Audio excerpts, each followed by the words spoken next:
شیطان ایک دن پانی پر اپنا تخت بچھاتا ہے اور اپنے شاگردوں سے پوچھتا ہے، آج تم لوگوں نے کون سا کام انجام دیا؟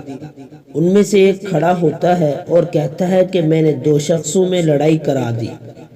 شیطان نے کہا، اچھا کام کیا۔ دوسرا کھڑا ہوا اور یوں بولا، میں نے 1 شخص کو شراب نوشی میں مبتلا کر دیا۔ شیطان کہتا ہے، تو نے اچھا کیا ہے۔ تیسرا کھڑا ہوا اور بولا، میں نے ایک طالب علم کو مدرسہ جانے سے روک دیا۔ شیطان اس کو گود میں اٹھا لیتا ہے اور کہتا ہے، تم نے سب سے اچھا کام کیا۔ دوسرے شاگرد تعجب میں پڑ جاتے ہیں۔ شیطان کہتا ہے، اگر وہ طالب علم عالم دین بن جاتا تو ہم کبھی اس کو بہکا نہیں سکتے۔ آؤ میں تم سب کو تجربہ کر کے دکھاتا ہوں۔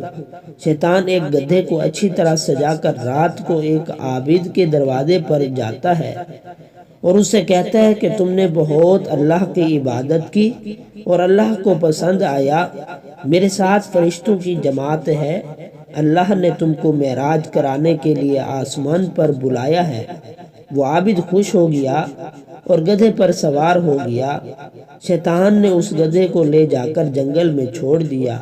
وہ عابد رات بھر جنگل میں پھرتا رہا۔ صبح ہوئی تو معلوم ہوا کہ شیطان نے اسے دھوکہ دیا ہے۔ پھر وہ شیطان اپنے شاگردوں کو لے کر گدھے کے ساتھ ایک عالم دین کے دروازے پر پہنچا اور دستک دی۔ اندر سے آواز آئی، کون؟